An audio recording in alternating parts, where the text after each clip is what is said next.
பம்பரம் போலாடுறிய எதுக்கு? நித்தம் சாமி வந்து ஏறிடணும் அதுக்காக. தொப்புள தங்காட்டுறிய எதுக்கு? மாமன் பம்பரம் தான் விட்டுடணும் அதுக்காக.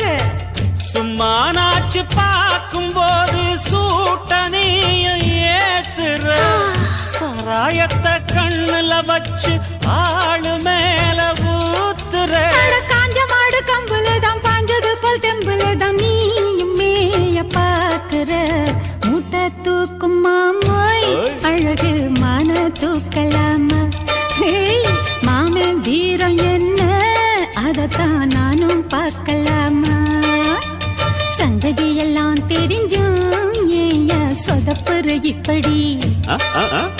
சங்கதியெல்லாம் தெரிஞ்சும் ஏயா சொதப்புற இப்படி? சொர்க்க வாசல் கதவு உனக்கு கிட்டத்தான்